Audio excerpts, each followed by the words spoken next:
So I guess we'll just wait for a couple more minutes and then we can begin.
Okay, I guess we can start.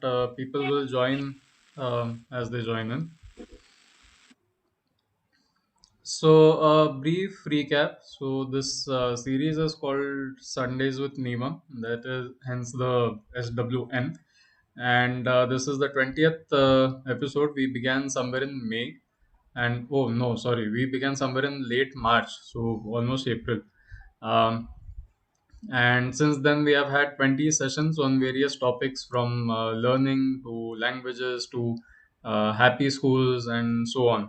Um, and with the coming of the NEP, it is becoming very important that it's becoming very important that we discuss the terms that have been used in NEP. These terms have been quite well known in alternative spaces like alternative schools and so on, but somehow they haven't penetrated the conventional schooling system. So, the conventional schooling system being our typical schools who follow the board exams and marks and merit and so on, and alternative schools being schools like Krishnamurti schools and Oro schools and things like open learning like Arohi in Bangalore and so on. So here in all these spaces and all these schools, it's quite well known. Uh, Welcome, Vijay ma'am. Good morning. Good morning, Hadi.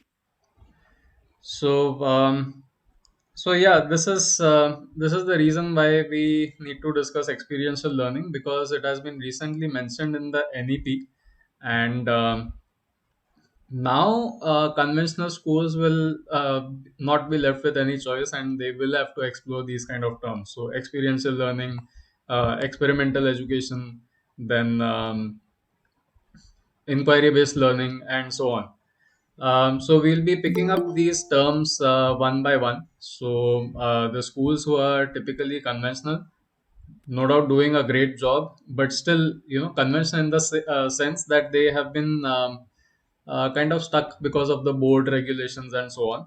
But with the new NEP, all that is going to change. Even the CBSE pattern and everything will change to accommodate things like experiential learning. In fact, even before this, the CBSE has tried these kind of experiments with the CCE, that is the continuous comprehensive evaluation, and so on. But because these fields are like uncharted waters, it's not very easy to understand them. It's not very easy to comprehend them. Um, Mainly because, as we'll see towards the end, it's mainly because these are very natural senses of learning. And how can you really describe nature? So you have to do a very deep study. We have to really understand how our own mind works, how children's mind works, and so on. And gradually we begin to see a pattern. Gradually we begin to see things that we can jot down, things that we can actually put into words. So that is one of the attempts that we are trying to do with this series, that is Sundays with Neva. So we are a small school in Amravati called Neevam, and we have been studying these things, researching these things, and recently, since the interest has gained on this and it has become a necessity, so we are trying to share it with everyone in through these means. So today we'll be discussing experiential learning. So maybe we can begin with what your point of view or what your understanding of experiential learning is.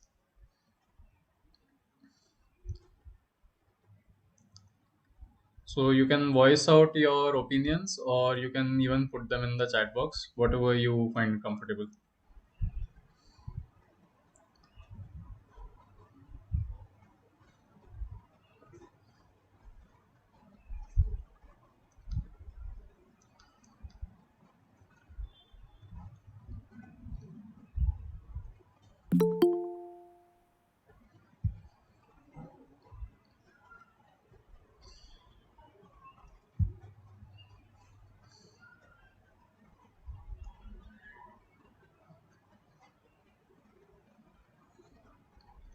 You can even share if there is anything that comes to your mind when you hear the word or the phrase experiential learning.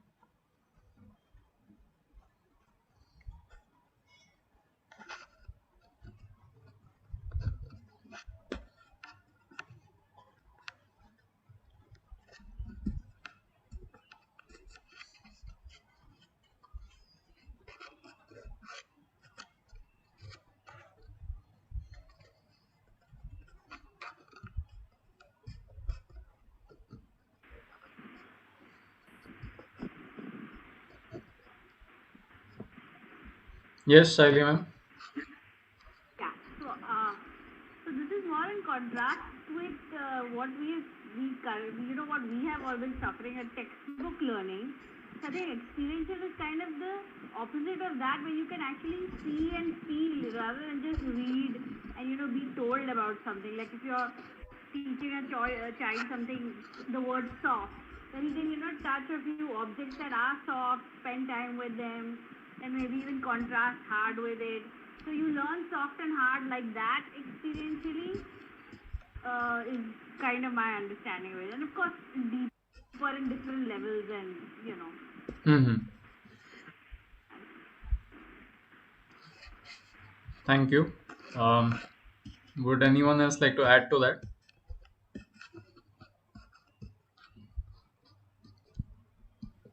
Hello, sir. Good morning. Good morning, ma'am. This is Shirley, and I'm a Montessori teacher.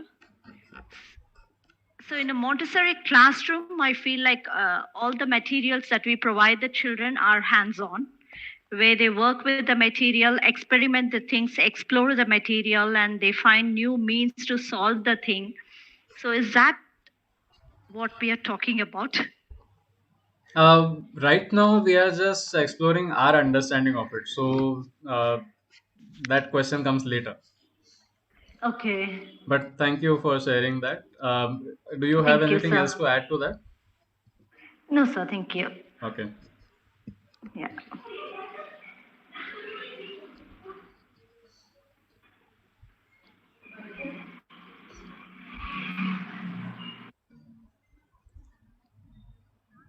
All right. So we'll move ahead.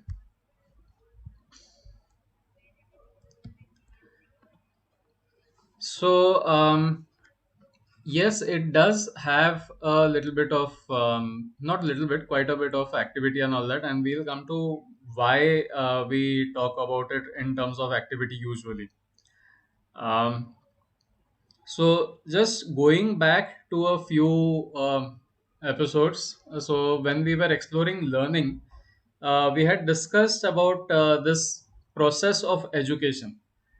We begin with stimulus, that is feeling things and sensorials and so on. So collecting all that data which gets stored in our brain as information. So if you touch something, it is hot. If you touch something else, it is cold, and so on.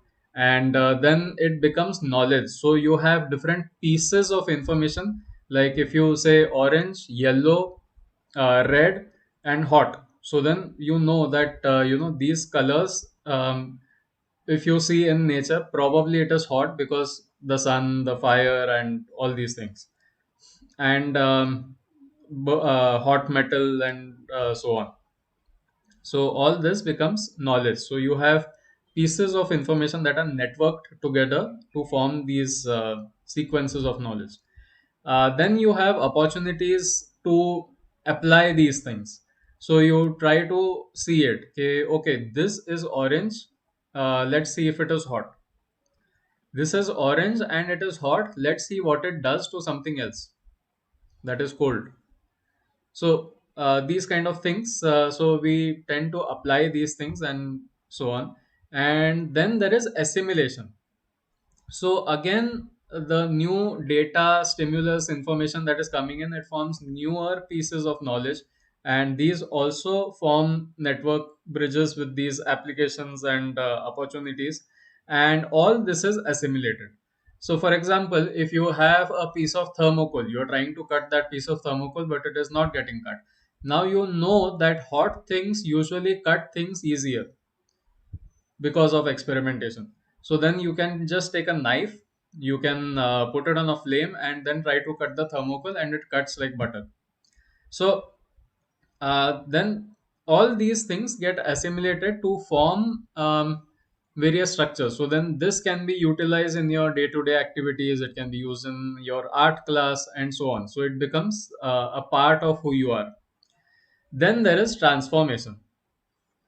When you do this in multiple places, when you interact with this piece of knowledge in multiple areas, gradually there is a transformation in thinking. Gradually you start getting more curious. Okay, if this is what happens with thermocol, what else? Or if I can do this with thermocol and cut straight lines, imagine what I can do with a hot knife and maybe cut circles and intricate shapes almost like paper. So then that is transformation, because you have, from just the act of cutting, you have moved it on to something that is more artistic, that is more integrate, and that is more complicated or complex. And it is now approaching more towards your innate nature. So just the act of cutting thermocol with a hot knife is almost like knowledge. And the moment you venture into this territory, into the art part, you are dealing with your own nature. You are dealing with your tendencies. You are dealing with something who you are, your identity. And the moment you come into the picture, there is philosophy. Then you start observing, then you think the implications. If I'm doing this, is the thermocol getting burnt? Is thermocol really good for the environment? Am I promoting something that is probably harmful for the environment? Those kind of questions come up. And then the spirituality is how you connect, how you are and how you connect with everything else. Now this part, that is from the knowledge to the transformation part, this part requires a lot of context, a lot of background, a lot of reflection, and of course, which you get from doing. So you do things, you feel things, which leads to information and data, and at the same time you apply that with opportunities. So that is after the knowledge. So this chunk is essentially what forms experience. So when you said that you need to you do things, it's a hands-on approach and so on. Yes, it is a hands-on approach. It is a zone where you have to do things, where you have to be active, um, but it has these four things. um, Now when these four things come together, it's not very easy to put them into words because, as I said, these things are natural forms of learning. But people have tried. We have had Carl Rogers who said something like learning happens when you get stuck or when you are struck. So, when you get stuck at a problem or when you are struck with something surprising, something that shakes your world, so to speak. So that shakes your foundations. So then, in that case, all your, the whole concept of unlearning. So your previous learning gets makes way for newer learning. Then you had Carl Rogers and Vygotsky. So all of them have described pieces of experiential learning, but it was put on paper and it was made into something that can be studied and kind of worked out or worked on by someone called Kolb, David Kolb, Kolb. We'll deal with that a little later. Now, what are the faculties that we are using in this scenario? So, as you rightly said, that we have to do things. So, obviously, you need to develop your senses, you need to develop your motor skills, and so on. Uh, but at the same time, for all this to actually become a stimulus and for all this to actually go in, seep in, mentally, you need to work on attention, because when you're doing something, if you're focusing only on the doing part, not on the feeling part, then it is incomplete knowledge. The whole reason why doing or kinesthetic intelligence works is because of the amount of stimulus that is going into the brain. Have you heard of this quote? I hear, I forget, I see, I remember, I do, I learn, or something like that. Have you heard of this?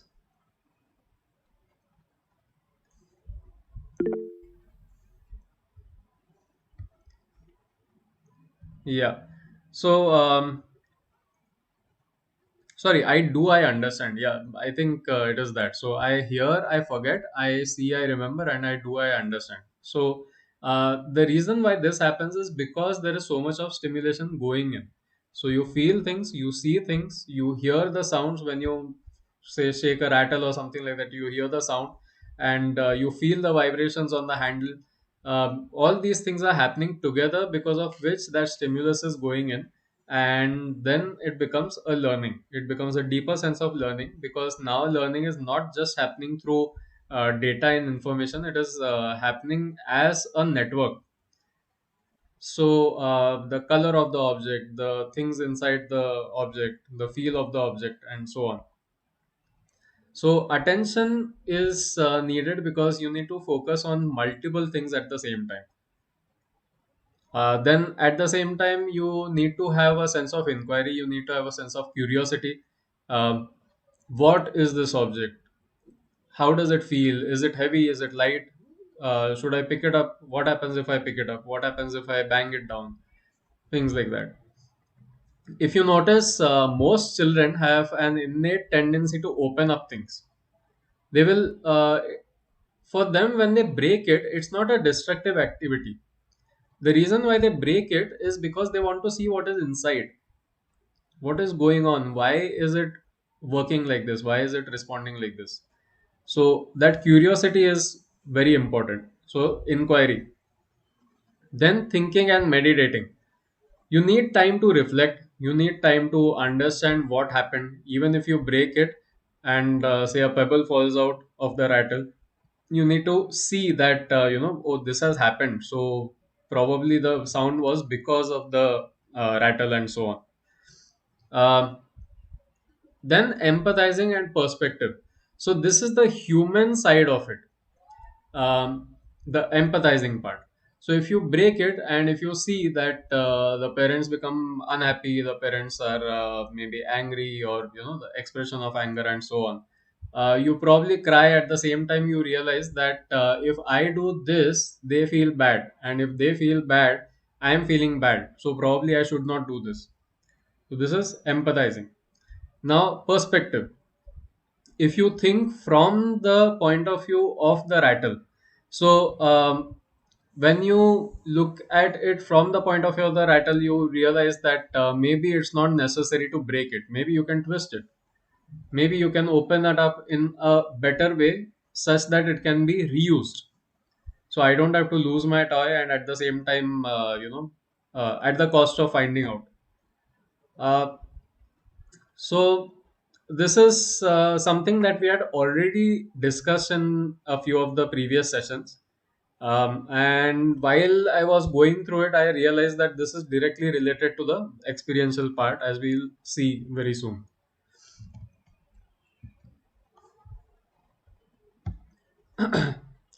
Now, signs of experiential learning, when you know that experiential learning is happening, is when you see someone, child, adult, whoever, with a lot of these, spans of daydreaming.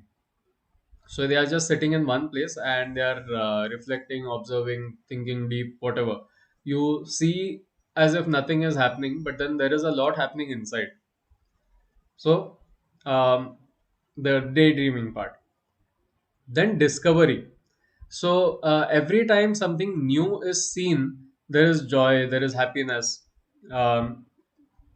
Things that normally nowadays we don't observe in most children and most adults also. The moment you discover something new, you very quickly go into the mundane, like okay, new piece of knowledge, let's move on.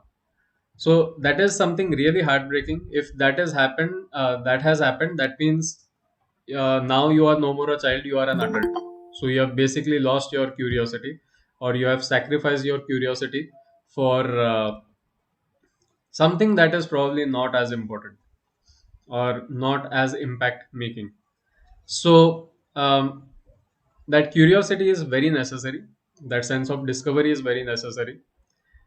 Now, along with this, there is a negation. So, while you are in a daydreaming state, you are not rejecting things, you are just not aware of it.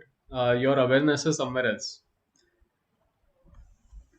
And at the same time, it's okay. I had written sinking deeper, but it is more like a spiral outwards. So, we'll discuss about that also a little later. Um, So things that normally disturb this, when we try to draw attention of the children when they are doing these activities, sorry, what seems like inactivity, but when they are doing this, when they are in this state of daydreaming, if you try to distract them, then that is very destructive for them. And one way to encourage it is by going from abstract to concrete, which again we'll uh, discuss in the future. Just a few short exercises. So, when you move from meditation to watching and feeling, uh, so meditation is the part when you are seemingly inactive again, but at the same time, you are not thinking or you are thinking passively. When you are not thinking is actually impossible. Um but when you're thinking passively, you are observing. So when this observation is happening, you can also observe your emotions. You can observe uh, how you're feeling. You can observe what is happening. So that neutral observation is needed. And then mental health. So for mental health, the way you can go concrete is through grounding exercises, like feel your feet beneath your legs and so on. Um, yeah, so feel your feet beneath your legs, then move up, see where the weight is being distributed. How are you feeling? Is your skin feeling hot? Is it feeling cold? So, pointing out very hard facts, pointing out very things that you can actually feel. So, concrete feelings. Then, executive control. So, if you focus on all these things, you automatically gain executive control. So, that means you are in control of your emotions and so on. So these are kind of like the branch offs or side effects of experiential learning. But then they can be used to see if it is happening. See if experiential learning is actually happening. So, coming to Kolb's learning cycle, as I mentioned, he was one of the few people. David Kolb was one of the few people, along with Alice Kolb, who tried to put it into words, tried to put it into diagrams and schematics so that it is easier to understand and easier to grasp. So the doing part is the concrete experience. So concrete means the touching and the feeling and things that you cannot deny. Concrete experience. Then you have a reflective observation. So you think about it. Okay, okay, this happened. Um, what does that mean? Can I make it full screen? It might get disturbed. I'll try.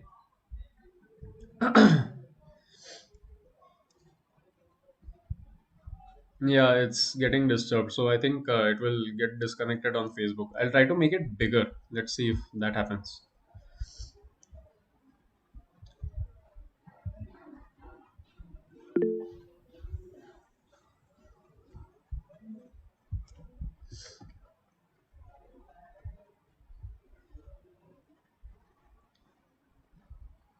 Okay, I think this should be a bit better.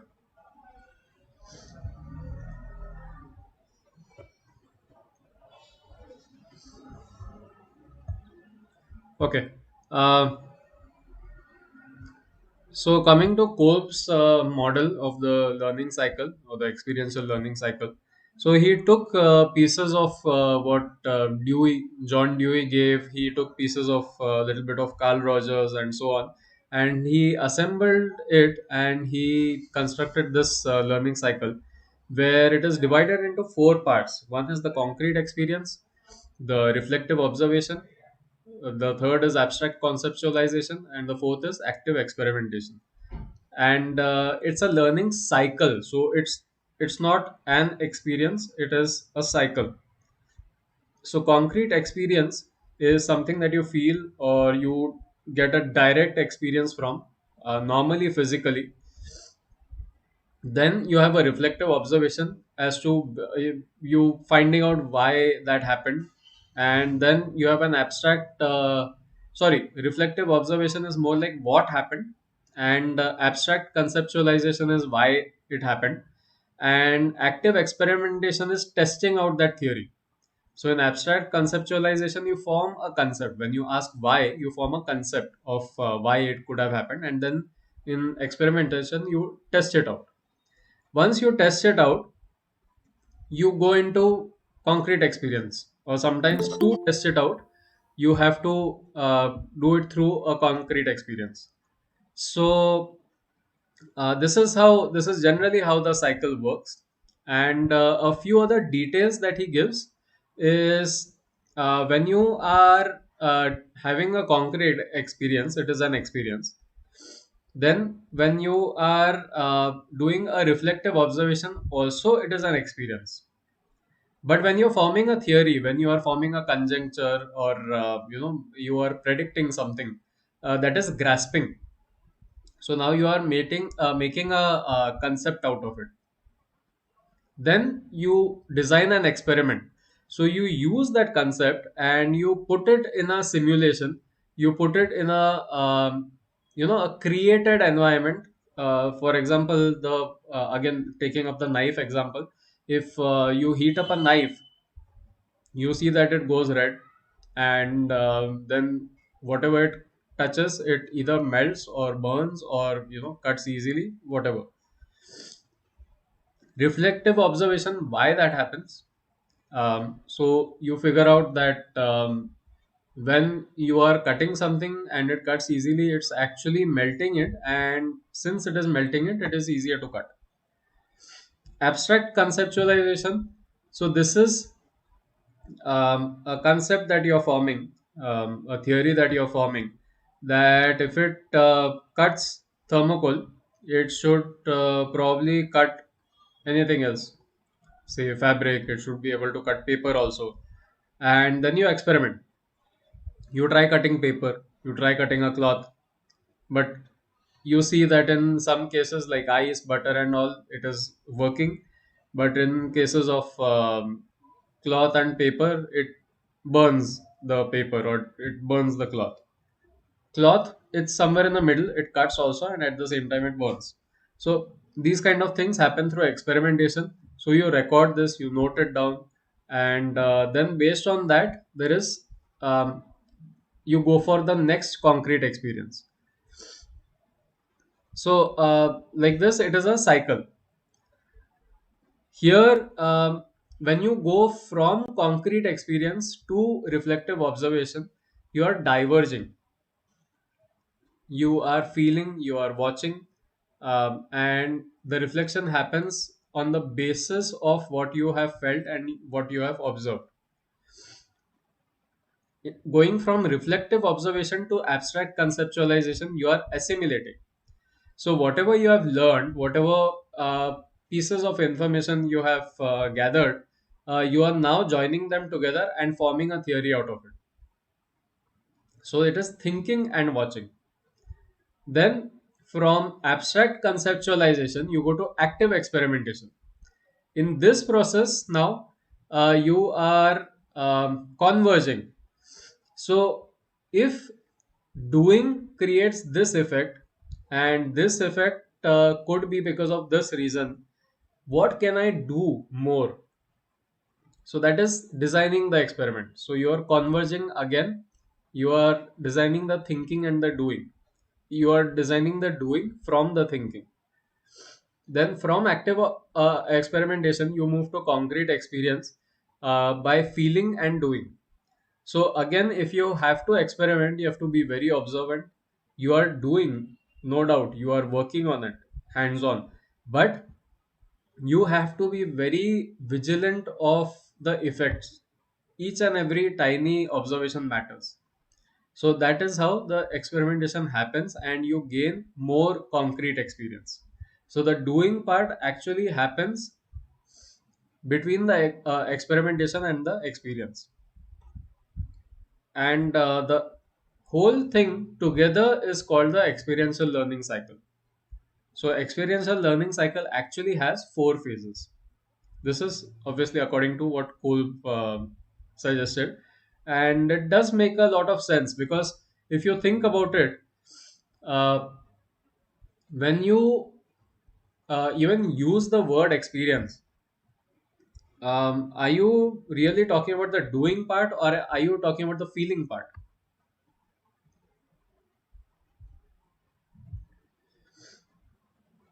When you say it was a great experience, what does it mean? Did you do something great, or you felt great because of it?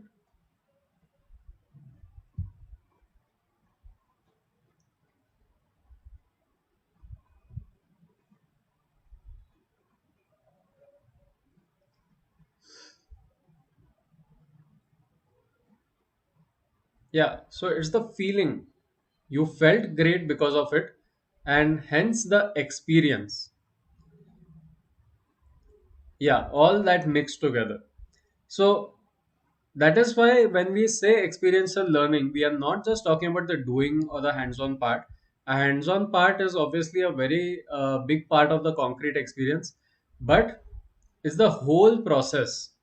So it requires reflective observation, it requires abstract conceptualization, it requires active experimentation. So even Maria Montessori, in fact, talks about this when she talks about. I don't remember her exact words, but then she talks about it from the point of view of children spacing out. So when children are spaced out, it is best not to disturb them, because they are doing the reflective observation and the abstract conceptualization part, and they are also designing the experiment. So the child has probably done a lot of stuff around the house, and now it is time for the child to reflect, to understand and assimilate, and at the same time decide what to do next. So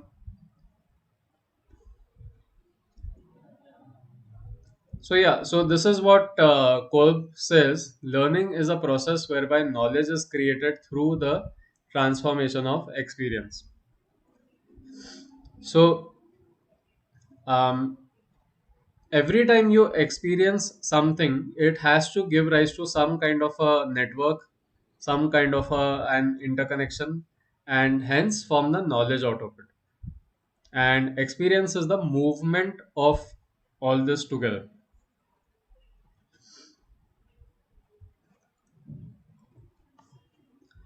So this is again something very interesting that they observed. Um, they wanted to see if all this is, somehow physically present in the brain. If it is something that is observable, like directly observable in the brain. And they figured out that these four zones actually have separate parts in the brain. So you have the motor cortex region, which is talking about the uh, yeah, you have the motor cortex region, you have the frontal integrative cortex, then you have the back integrative cortex, and the sensory cortex. So the feeling, concrete experience is sensory cortex. Then reflection is your back integrative cortex, and motor cortex deals with the acting part. So acting is the experimentation part. Then you have the frontal integrative cortex, that is the experiencing part. Sorry, thinking part. Um, so they observed that this is not just a concept. This is not just a theory. It actually has physical manifestations in the brain.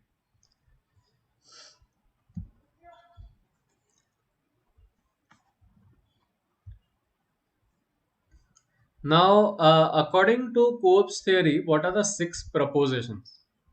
So Cope says that. Yeah. That learning outcomes are just stepping stones. Learning outcomes are not the end product, they are stepping stones. Relearning and reconnecting learning networks is very important. So, it is whenever you learn something new, things break down for whatever you have learned before. So, then you have to re-establish that learning according to the new scenario, according to the new learning. So, what we popularly refer to as unlearning is actually this part. So, whenever you are faced with something new, you have to, according to the unlearning concept, you have to forget what is old and then learn something new. But here we are not talking about forgetting it, we are talking about relearning it and reconnecting it. Okay, so we have five pieces of knowledge that we know, but then the sixth piece is breaking down the first five. So that doesn't mean that the five pieces of knowledge are obsolete. It means that this piece has a new place somewhere and we need to figure out where it fits. So that is the second proposition. Then the third is that balancing is very much important in these four aspects of these four stages of experiential learning. So you have to balance the opposing sides of the learning cycle. So if you are focused completely, okay, I'll just go back to the previous slide so it's easier to understand why balancing is very important. Yeah. So if you are completely focused on the concrete experience part, so you are obsessed with doing things, but there is no reflection happening. There is no abstract conceptualization happening. There is no experimentation happening. So you are just doing, but then that doing is leading you nowhere. If you are only reflecting, it causes inaction. So you are stuck doing nothing. If you are only forming concepts, that means you are basically very typical zone or typical example of abstract obsessive abstract conceptualization is rumor mongering or gossiping. So if we are just talking with people and we are just gossiping, we often don't even have any basis. We just keep throwing things in the air. So that is abstract conceptualization, which is also harmful. because it has no basis. And quite often, because of this false conceptualization, we get stuck on something that is fictional. We assume that people will act in a certain way. We assume that this system will not work or something like that. But it may, and then we need to do the experimentation to find out. If we are only stuck with the active experimentation part, again is like the doing part. We are just doing things, and it's not getting us anywhere. Concrete experience is actually something that we observe nowadays quite a bit in our society. We see this trend of youth trying to travel abroad. We see this trend of people trying to go to the Himalayas, uh, just for experience, because they want that experience. But what about the reflection part? What about the conceptualization part? So, uh, all these are the ways that this cycle can be imbalanced. And so, we need to take care that when we design certain scenarios, if we are trying to design something in the school, it has to be um there has to be a balance between these four.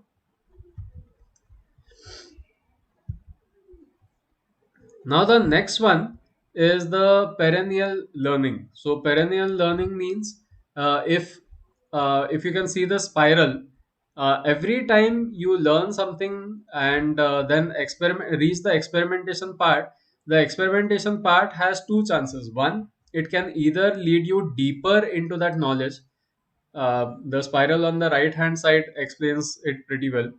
So the spiral is also actually given in Kolb's theory.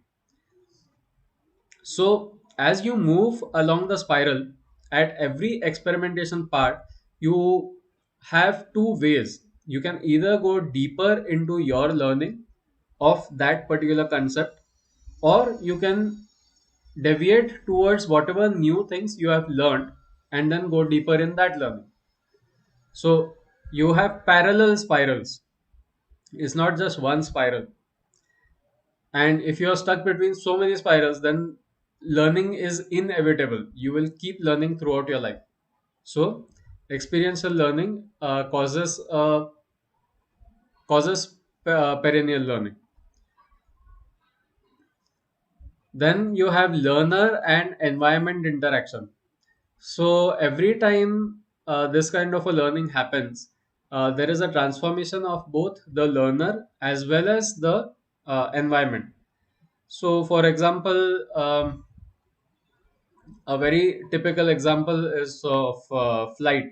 So airplanes and all the way airplanes have been designed, or the when we began designing airplanes, uh, the whole system changed. The way people travel changed. The way people communicate changed, because there was a time when you would have to wait for at least 24 to 36 hours to get to some place, and now you can do it in a couple of hours. So this changes a lot of things. It changes the way we interact. It changes the way it changes the way we modify our environment, and obviously it changes the environment because that is what is being modified. So where we used to think that cities can have only cars and roads and like a typical traffic system, now we have changed it to maybe an airport outside. And if you have to have an airport outside, you have to have a vicinity that doesn't have high buildings and so on. So we change the environment according to our experience, also according to what we have learned also. Then the sixth point is every field requires unique skills and a special learning process. So for everything, the experience will be different. For every experience, the takeaway will be different, because it will be for different people, it will be for different concept, for different context, and so on. So these are the six propositions of experiential learning. Now, what are the grounds? So, what promotes experiential learning and what hinders experiential learning? Uh, if suppose you have to employ this learning in your environment, in your school, at home, wherever, what challenges do you think you will face?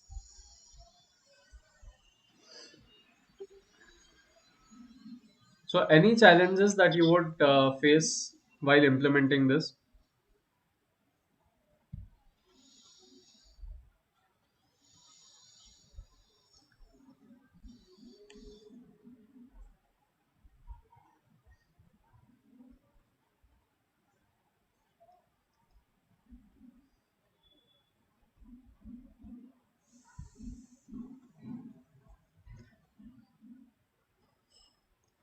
Okay, maybe I can give you the first one. So, how many of you think that it is yes?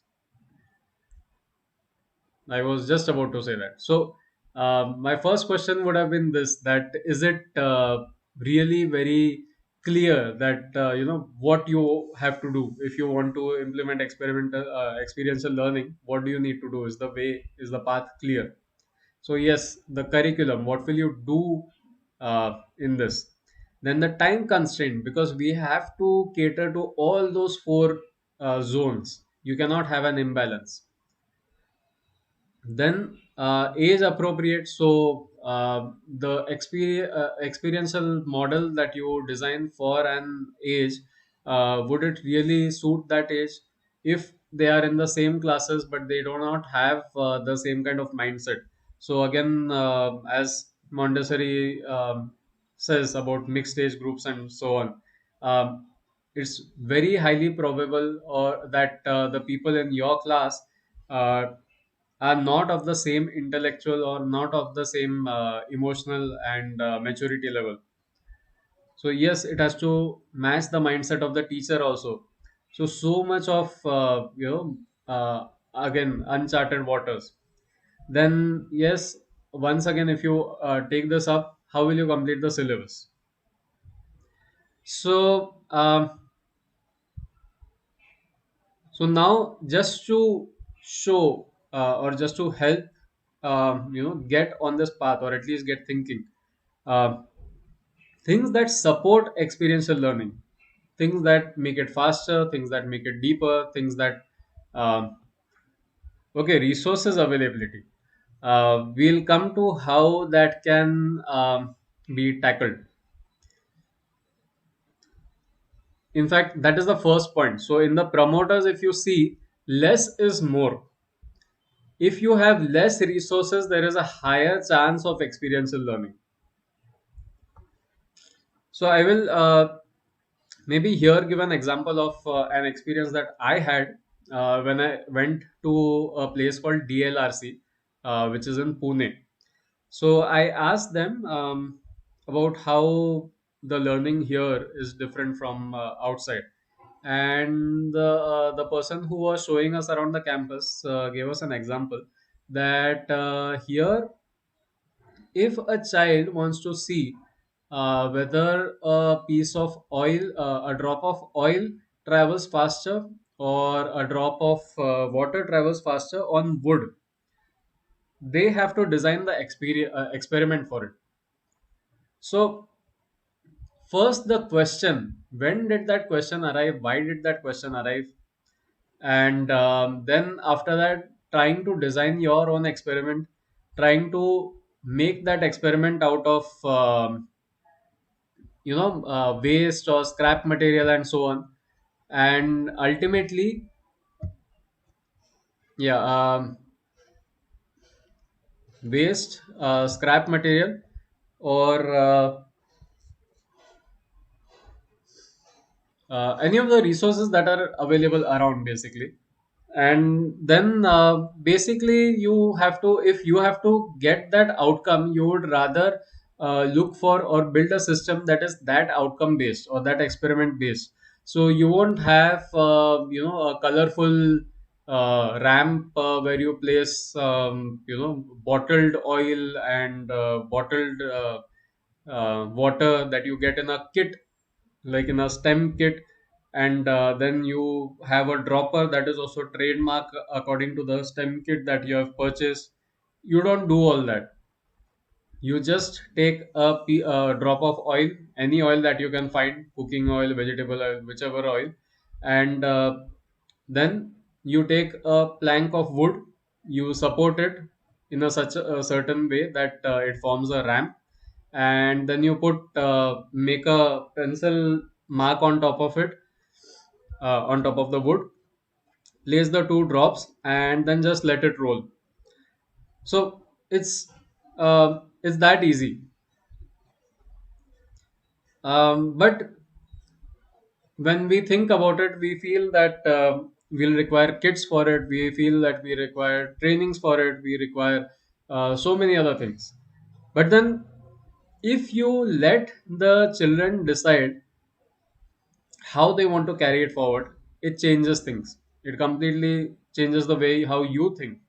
In fact, now there are quite a few companies who are finding solutions like that. They actually give the problem to 12-year-old, 10-year-olds, and then they try to come up with designs based on what has been given.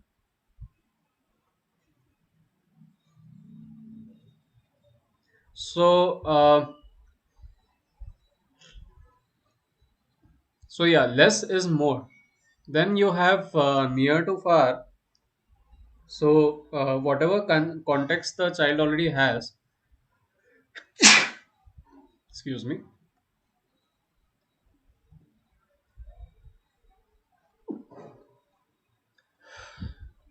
yeah, whatever the child has already learned, or whatever the child has already seen, uh, if you go from there to an abstract concept, quite a few times what happens is our syllabus is designed according to experts who have probably not been in class since the last 5 to 8 years, or maybe 10 to 15 years, and we see how even 1 year makes a lot of difference in the kind of children who come to you in school, the kind of parents who you have to face, and so on. So automatically you can understand the changes in home environment, the changes in mindset that is happening even on a year to year basis.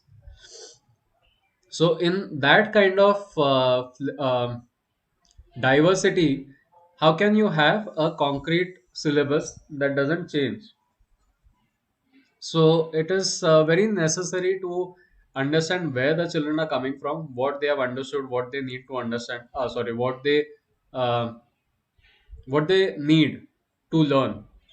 So to speak, like the faculties that they need for learning. Uh, so we need to go from near to far, something that is relatable to the child, then to something that is farther, which is also a principle of integral education. That is Sri Aurobindo's philosophy. Then patience and neutral inquiry.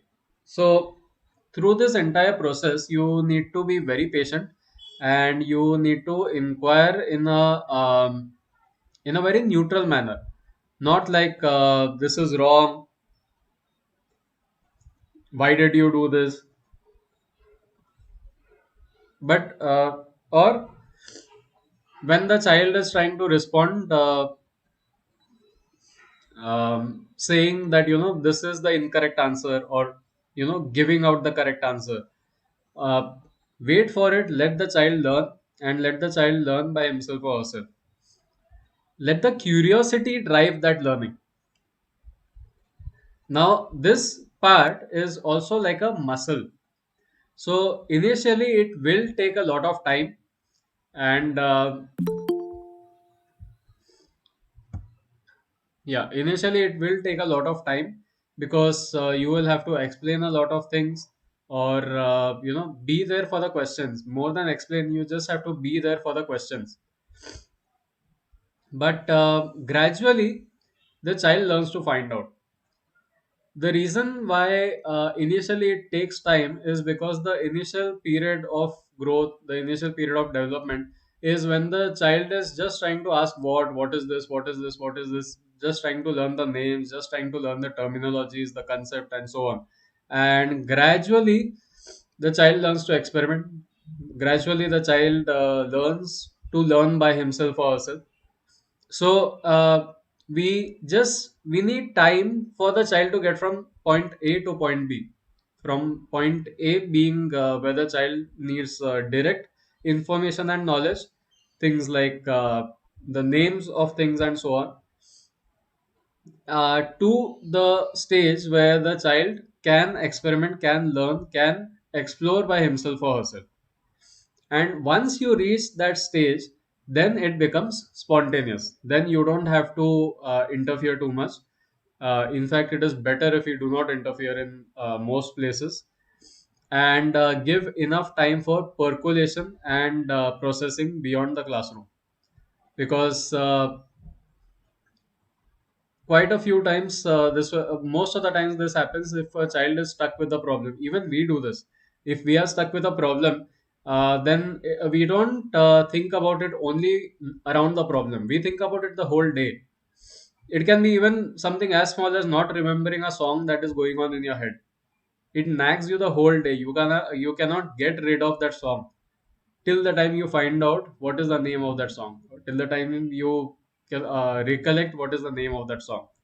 So this is something that happens with children also. This is another reason why the learning will start happening very quickly later on. Because nowadays, now at this stage, the learning is not just happening in the class. The learning is happening throughout the day, including during the sleeping hours. So this is the zone where we need the time part. The moment we make this jump, the moment we make this connection for the child, or the child learns to make this connection by himself or herself, then it is spontaneous, and then it no more takes time. Quite a few times it will happen, like it just happened right now. So if you are about to ask a question, you get the answers before you ask the question. So these are the promoters that lay the grounds for experiential learning. So now, compared to that, what are the hindrances? What makes experiential learning difficult? So the first thing is giving rewards and punishments. Okay, this requires a little bit of editing. So it's not no reward, no punishment, but the hindrance will be rewards and punishments.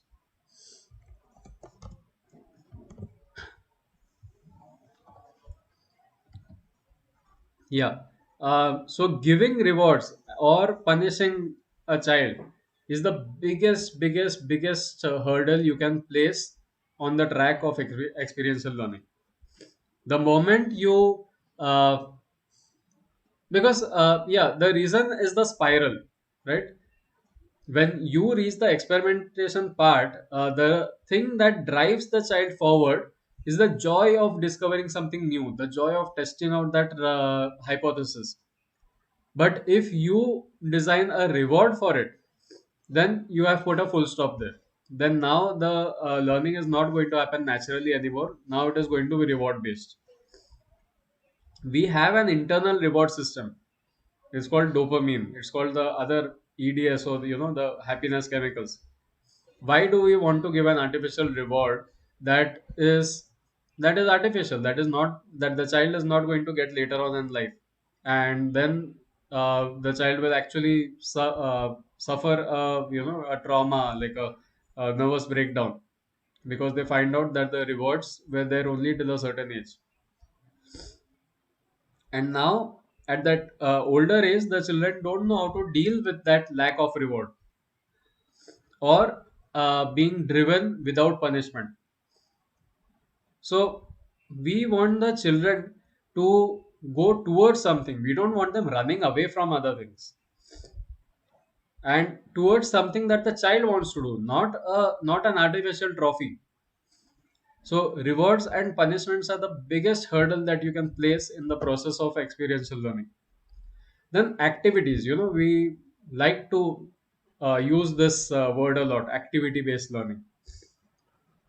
As long as the child decides the activity, as long as the child is doing the activity, as long as the child designs the activity, it's fine.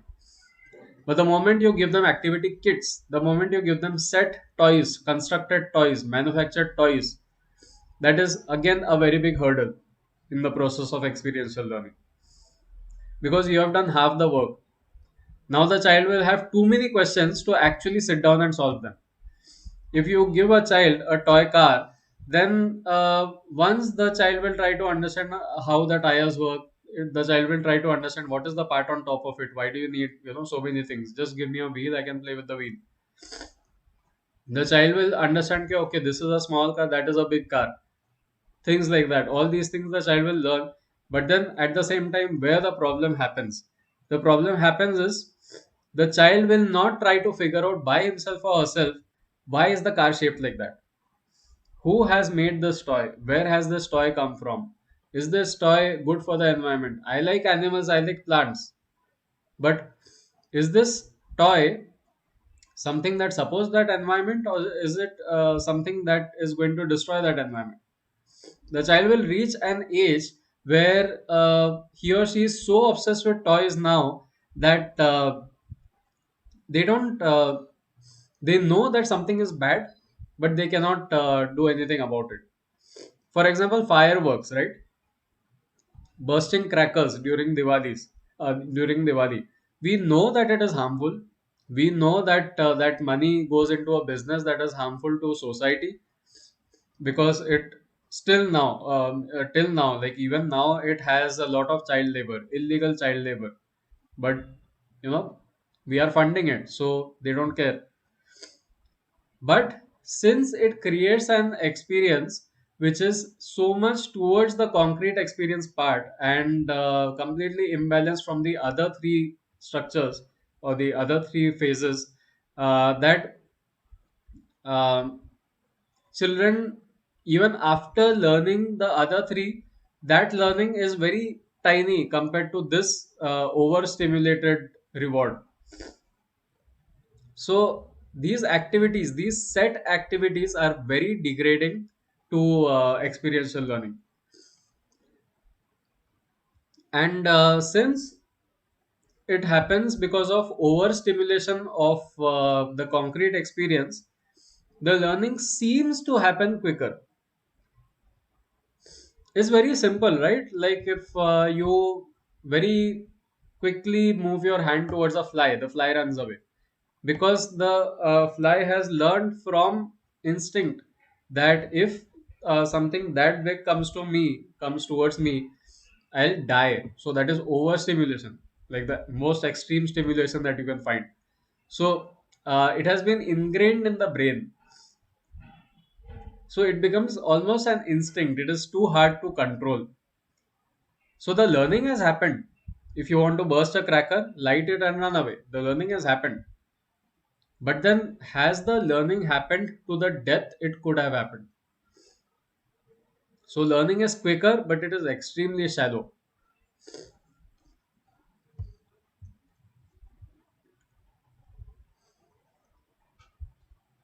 Now, an example of a slightly better alternative, but then we'll discuss about why it is synthetic, why it is artificial. So this is something that I've pulled out of um, I don't know, some classroom video. So there was this example that was given for experiential learning by a company or an organization uh, on how to conduct a session on airplanes in a classroom.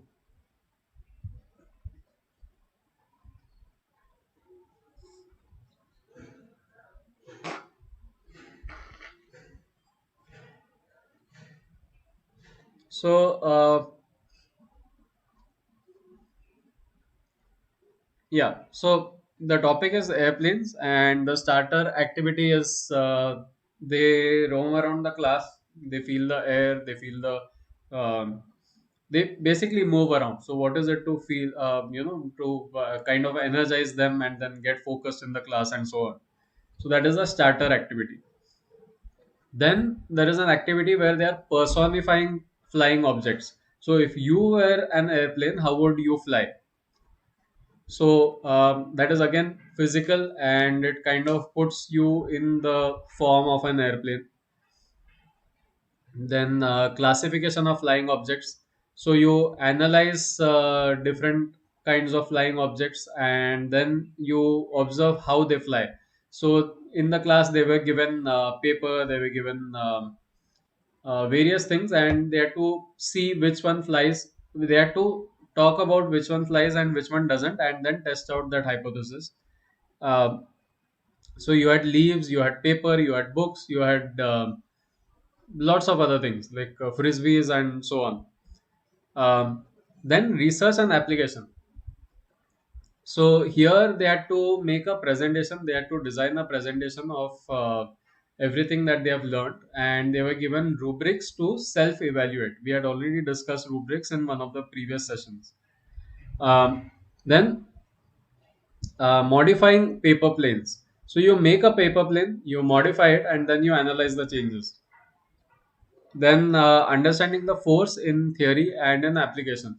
So they sketched various planes, and they tried to show gravity and air resistance and so on. And based on that, they also played a tug of war to see how opposing forces act. Then making a new model. Uh, so they had to research, reference, study, and then again present whatever they have understood. Then intuition and mindfulness they did through visualization.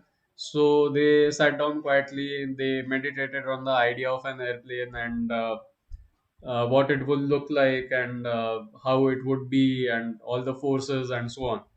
And then the conclusion of the session. So, conclusion of the session was uh, describing your feelings during the session, and sharing about what you have learned and how you felt about it, about the way the class was taught, and feedback and everything. All that is conclusion. So, here, throughout the entire process, the teacher was always giving instructions. The teacher was the person who gave the starter activity. The teacher was the person who instructed on the starter activity. Again, for personifying, instructions were given by the teachers. Classification instructions were given by the teachers. Research was monitored, and again, the instructions were given by the teachers. Paper planes, also making paper planes is something that children normally and naturally do. Somehow at approximately the age of 9 to 11, this age is very obsessed with making paper planes. But still, in this case also, the instructions came from the teachers. Again, the sketch, tug of war from the teachers, making of the new model from the teachers, intuition, mindfulness guided by the teachers, conclusion given to the teachers. So in each step of the activity, constantly you need a teacher. It sounds wonderful. The process sounds wonderful, but then it is so teacher intensive. Now let's move on to a slightly more natural approach. Same topic of airplanes, and now if we look at it from the point of view of Kolb's experiential learning theory, uh, a concrete experience would be um, when children reach that stage of making airplanes. You find out why they are obsessed with making airplanes. What is it about them that fascinates them? And it will invariably be about flying. The idea that the planes can fly is something that is something that fascinates them. So that can be tapped with the question of, have you ever wondered how things fly? Reflective observation. You can go with them for bird watching, dragonfly watching. You can collect winged seeds. So every summer you see various kinds of winged seeds around you. You have many plants. You have tecoma, you have caltropis, you have cotton. All these seeds are there, which have sorry, all these plants are there which during the summers give out seeds which fly. So um, observe why they fly, how they fly, and so on, and also about how far they can fly.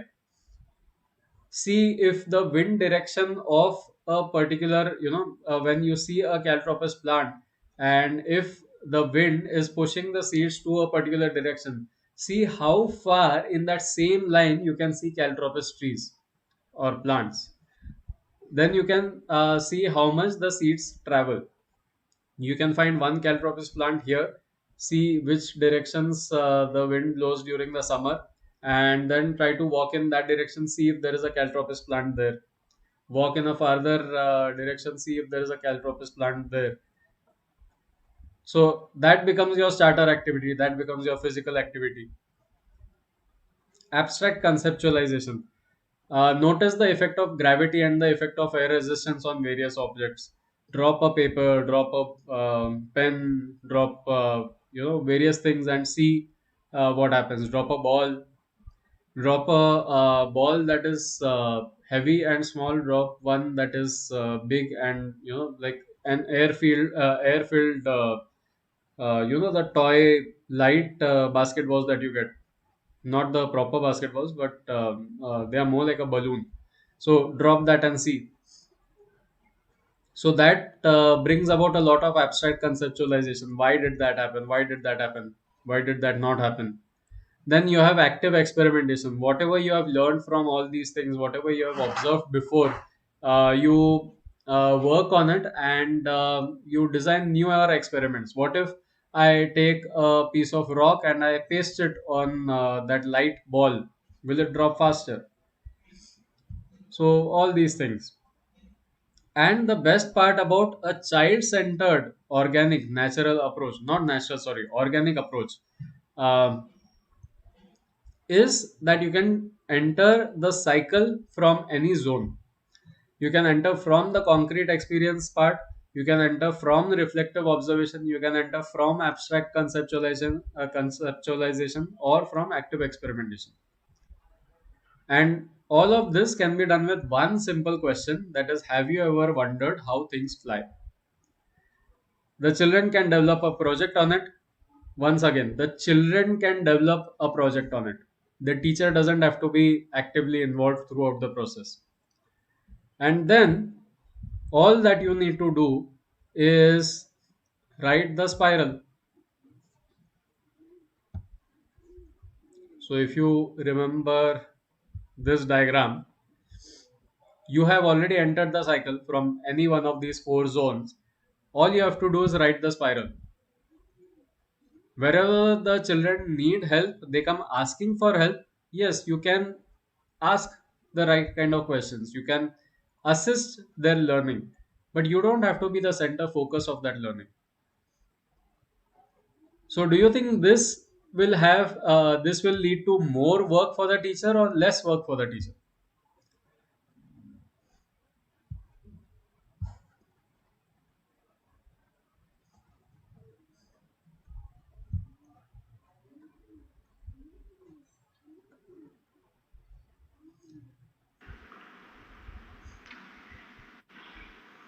Yes, ma'am. It's less work. It's less work, right? It's obviously less work. Yeah. Yeah. So, this is again now just trying to highlight the differences. So this is a typical way a class is planned for experiential learning, but if we see the cycle, the planning is done by the learner, not by an external body. So that is very important. The planning has to be done by the learner, and here we are doing exactly that.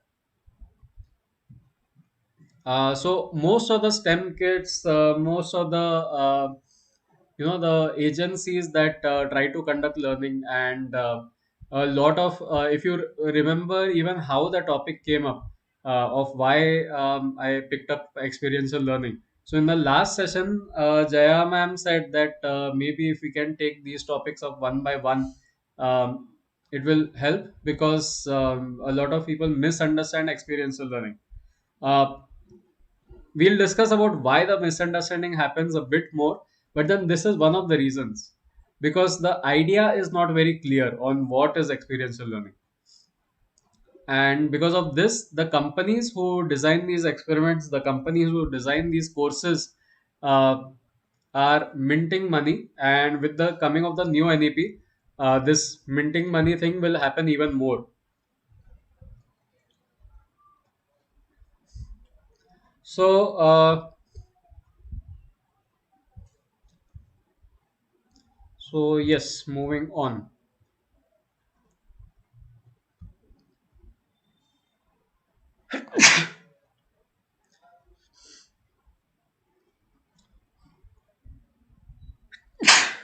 Excuse me.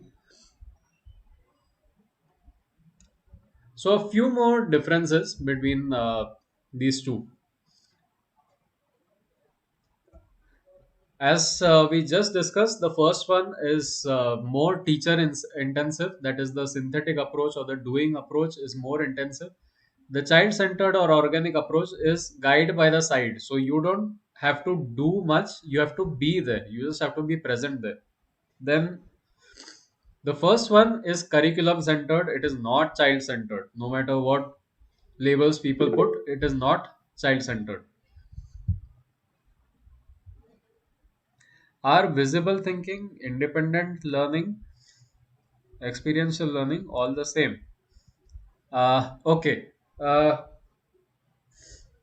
so I was hoping to actually touch this topic a little later after I covered these terms or these types of learnings. But these are just different focus areas, so to speak. So you have, like, I can tell you the same story, but I can put the focus somewhere else. I can say the same sentence, but then again I can put the focus somewhere else. Like if I put emphasis on different words in the same sentence, it it shifts the focus. So for example, if I say I can say the same sentence, so if I say I can say the same sentence, it has a different meaning. I can say the same sentence has a different meaning, and I can say the same sentence has a different meaning. So that is how these learnings are: experiential learning, independent learning, visible learning, or visual learning are all different focus areas. Visual learning deals with one particular sense, and that particular sense can be engaged in experiential learning also. Now, experiential learning can happen externally, but if it is done externally, then it will not go to that depth. So that is not a very effective form of experiential learning. Hence, it has to be So, independent. Yes.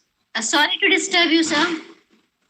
Yeah. Sir, actually, I wrote it in a different way. I means I just missed the word. It is visible thinking. Hmm. Uh, so visible learning and visible thinking is visible. I mean to say it as visible thinking. Okay. What do you mean by visible thinking? Uh, as per visible thinking, we take it as independent learning only, focusing on Bloom's taxonomy. Okay. Yeah. So learning is one. Learning just happens. Learning happens naturally. The only thing you can do is suppress it. The learning that happens naturally has all these elements in it naturally. That is why I did not use naturally here. I said organic, because experiential learning is a part of it. It's a small part of it. Again, coming back to this one, you see the stimulus part, the data part, information part, philosophy, spirituality. This still does not play a direct role in experiential learning. As far as experiential learning is concerned, we are talking more about the knowledge, opportunities with applications, assimilation, and transformation. So Similarly, all different kinds of learnings have different parts of the actual learning process, the entire learning process. Does that answer your question, or do you have any further question about on that?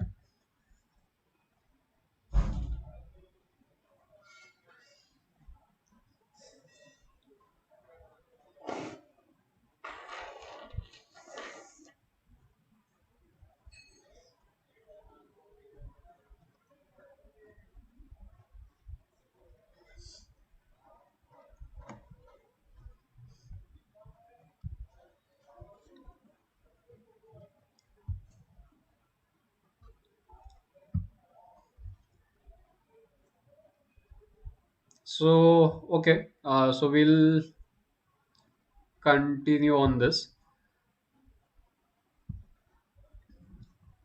Okay, so here we are more like the guide by the side, and it is more child centered as opposed to the previous one, which is curriculum centered. Uh, then happiness in one case is more in the doing synthetic approach. The moment you come to the learning outcome, which has been decided by the activity, by the curriculum, you have happiness like marks or whatever. On the other side, the happiness is cyclic.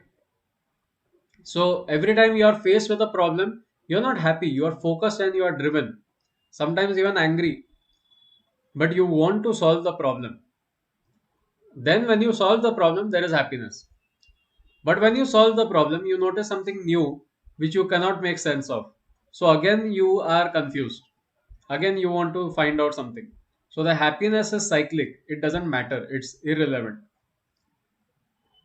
Now comes the satisfaction part. So here the satisfaction is there as soon as you complete the activity for a moment till the time the happiness lasts, and as soon as the satisfaction goes away, you start hunting for that satisfaction, but you can't get it because it is external and it is artificial. Here there is no satisfaction.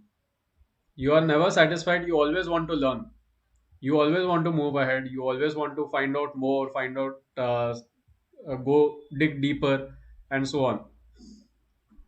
In the first one, the motivation is activity based.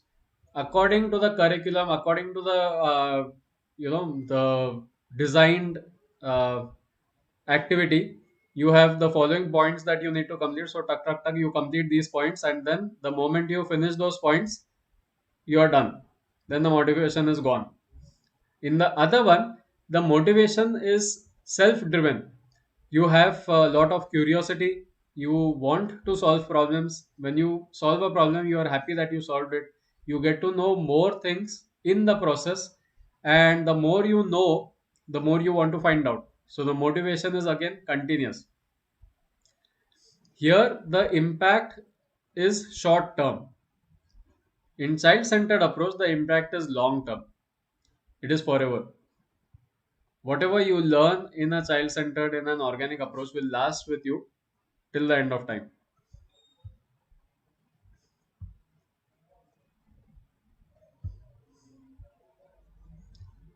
Now, why is it misunderstood?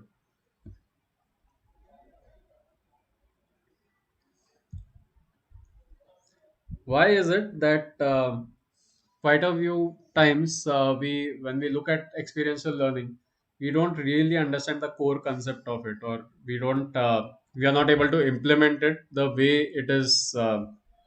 It can be implemented, the depth at which it can be implemented.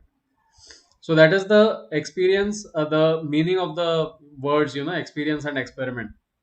Both of them come from experia, which means to try.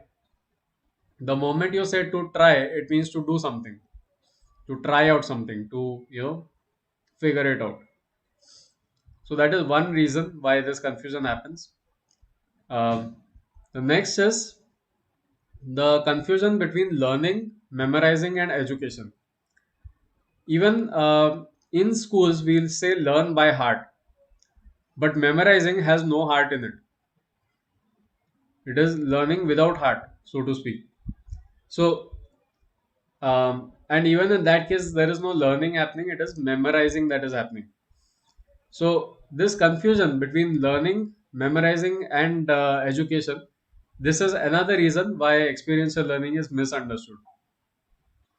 Now, why is this happening? Why is this confusion there between learning, memorizing, and education? Is because of this continuous competition between schooling and skilling. Every time we think about schools, or every time we ask in the society, ask around what is the purpose of the school, get ready for college. What is the purpose of college? Get them ready for the job. So we are not focusing on schooling, we are focusing on skilling. Then the next, there is a war on consciousness. This is something that we had discussed even the last time about overstimulus. How everything that is around us has been designed to cause a consumerism mindset. I want to buy this. I want to show off this. I want to be this. And to be this, I have to put up this image, wear this, own this, drive this, and so on. So there is a war on consciousness because of this constant race, because of this constant, artificial system or drive uh, that is kind of pushing society. The definition of success, the need for working, and so on. In fact, even it has been said that the need for working disappeared around 10 years back. If today we can develop very easily, we can develop a system where nobody needs to work for living, for survival. Everybody can live, and then whoever wants anything more has to work more for it. It's as simple as that, but without stepping on somebody else. But the moment we go into schools, we go into colleges, that is what comes to the forefront. When we are at a job, getting a promotion over someone, at the same time, so that other people strive for that promotion, you try to demean the people who are not promoted. So this war on consciousness is happening. Because of this, we don't think. Because of this, we it's not very easy to gain clarity.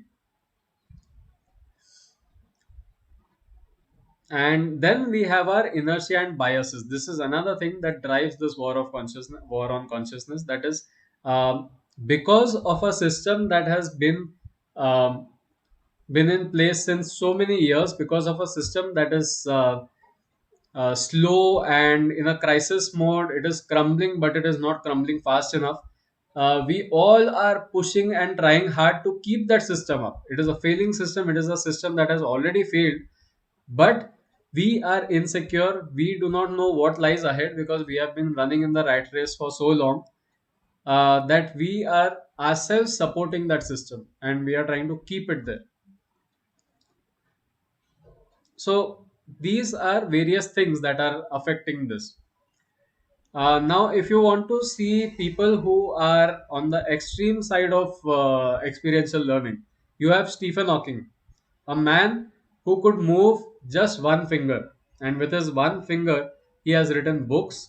With that one finger, he has conducted so many webinars, seminars, and whatnot, and he is completely revolutionized the way we look at stars, the way we look at planets, the way we look at physics.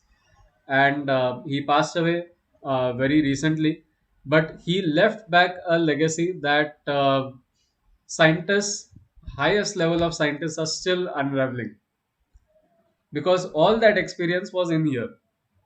He couldn't do anything, but he could experience everything. Then you have Nelson Mandela. Nelson Mandela went into jail for I think 27 years, so 9,000 days if I remember correctly. So 9,000 days he was in prison because he tried to get independence for his country. He tried doing that as a revolutionary, but as a violent revolutionary, meeting violence with violence. The moment he was sent to prison, those 9,000 days gave him an experience inside. an internal experience in that small cell of his, in that small prison cell of his. Um, when he came out, he was ready to transform the whole of South Africa. He was ready to transform that entire region, kill the conflicts in that whole region with love, with trust, and with responsibility and freedom. He became the president. He became one of the most revolutionary um UN leaders of all times, all because of those 9,000 days in that prison, in that small cell of his. So, experiential learning is that deep. And all of us, we also go through experiential learning on a daily basis, on a moment to moment basis, from teaching to parenting to how we handle businesses, how we handle social interactions. All these are experiential learning. The only thing is, as I said, it's so natural that we fail to put it into words, we fail to put it into schematics, and hence the confusion.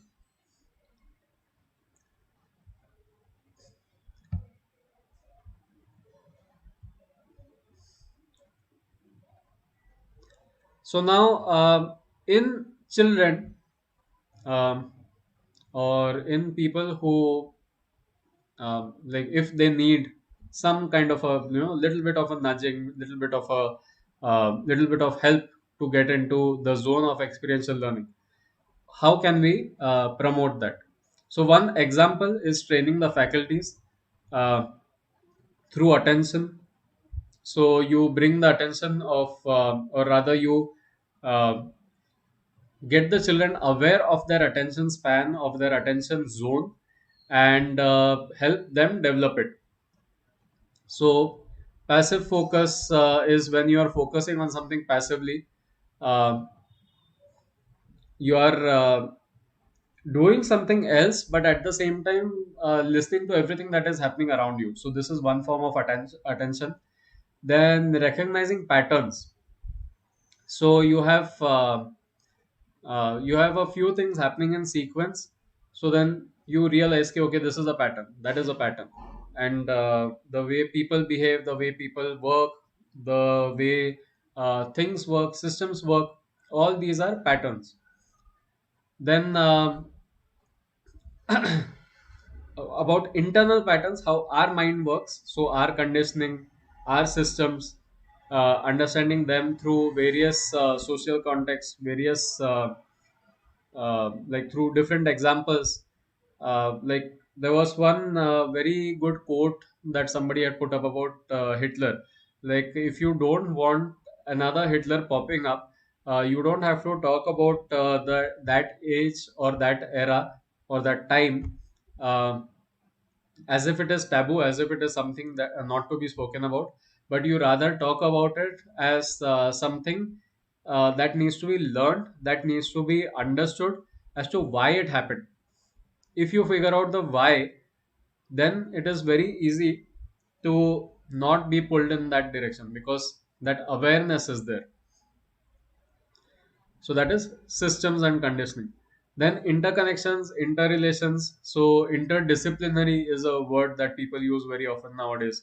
Uh, if you have open attention, if you have a wholesome attention, then whatever you are doing, your attention is not just on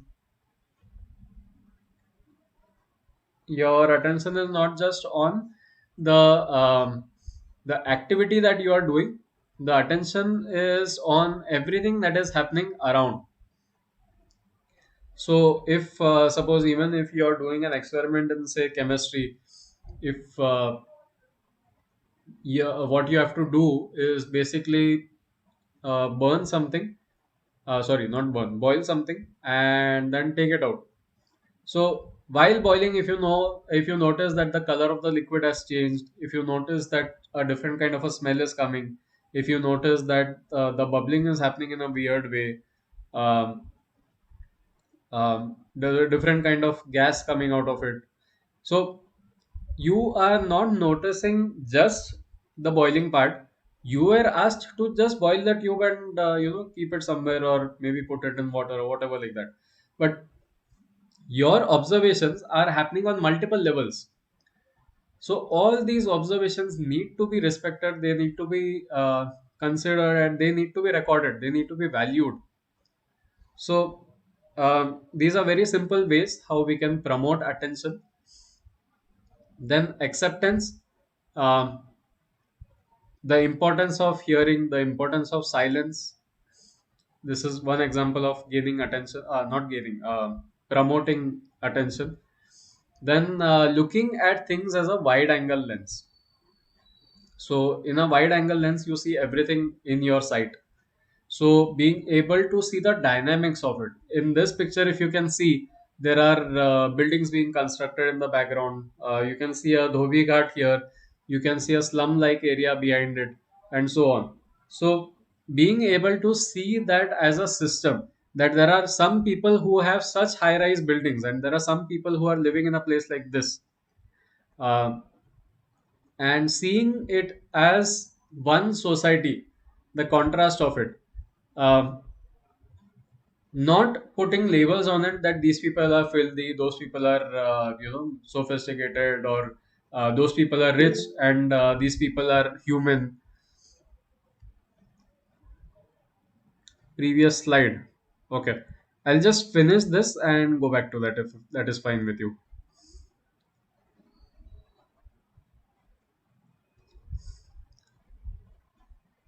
Okay. So working on attention. So paying attention to sounds, feelings, textures, people, terrain, food, and culture. So the more you talk about it through stories, through by meeting different people, through social interactions, and so on, the more you come to know about all these things, and the more you take in knowledge in that integrated way. You take in knowledge on those multiple levels. Okay, so I'll just go to the previous slide.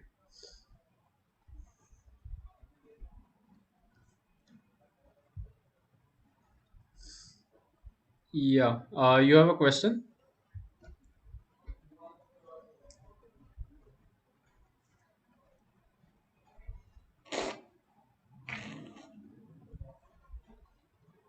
Okay,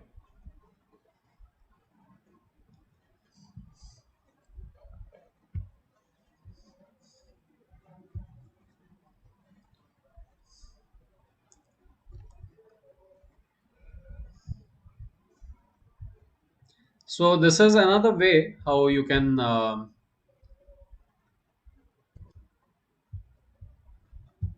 yeah, this is another way how you can train faculties. So if you talk about observation, we spoke about attention. Similarly, you can train observation also. So if you want to train observation, you can train them in this way.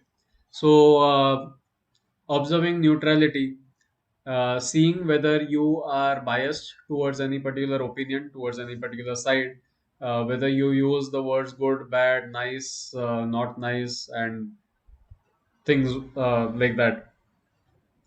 So, understanding neutrality basically. Uh, Understanding totality, that is internal and external. So, not seeing things like um, this doesn't affect me and this affects me, or I need to do this for myself and I need to do this for the society. All that doesn't happen. Everything is one. So understanding that totality. Then yoga, or yoga as people call it nowadays. So yoga is total union or alignment. It's not just the asanas, it's not just the physical you know things that we do. So and understanding, learning these parts. Then building observance through awareness. So if you are aware of your surroundings, if you are aware of everything that is around you, you are building an observance for the things around you.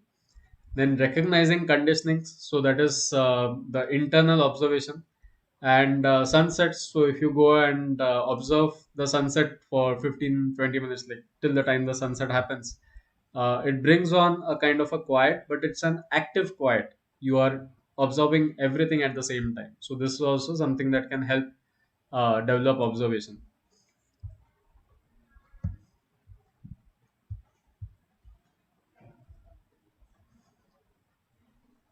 So yeah, so some of this I already touched on. So if you want more of these integrated learning experiences, so that can be done through bird watching, it can be done through social service cleanup drives. So if you have a lake that needs cleaning, gather a group of people, go clean that lake. If there is a group that is already doing that, join them, do the same. So that requires that develops a lot of things. You realize the kind of things, the kind of trash that people are putting in, and why are they putting it here out of all places, and what kind of behaviors lead to that kind of a trash, and is that behavior really necessary and constructive to the society? What is the role of that behavior? So simple things like using straws. We had cups, we had glasses, we had bottles.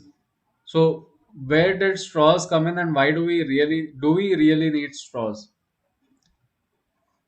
So these kind of questions, they come up when you are doing cleanup drives. Then design and engineering. So blocks, dominoes, obstacle courses. So, like when you make blocks or block structures, or when you place dominoes in a sequence and then you topple them. So, all that requires a lot of projection, perspective, and the faculties that basically are required for learning. And play. So, play is the universal teacher. I won't dive into play right now.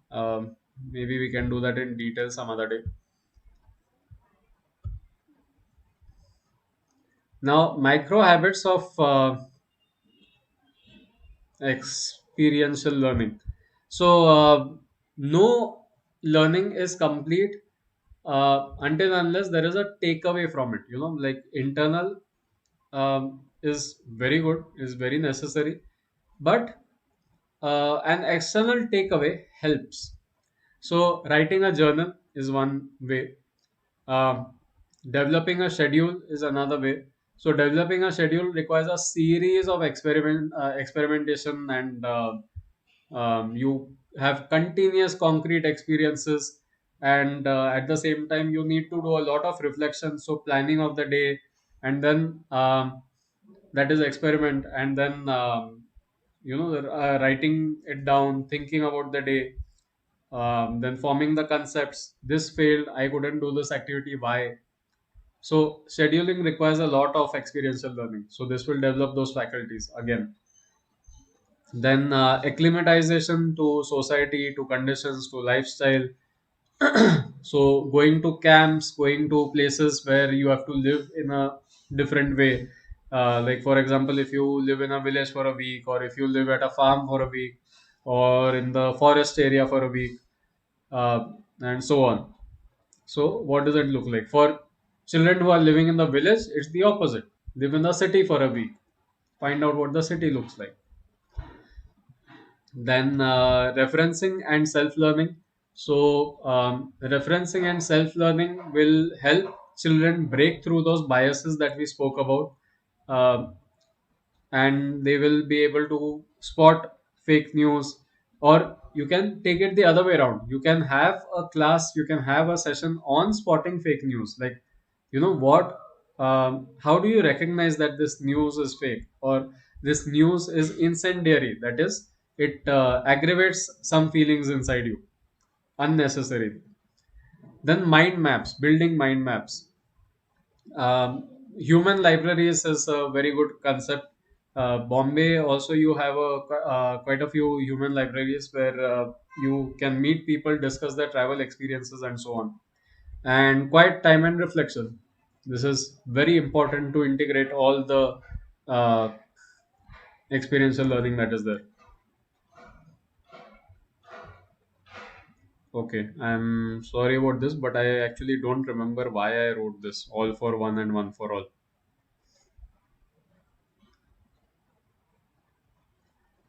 In any case, so yeah, that pretty much concludes the topic.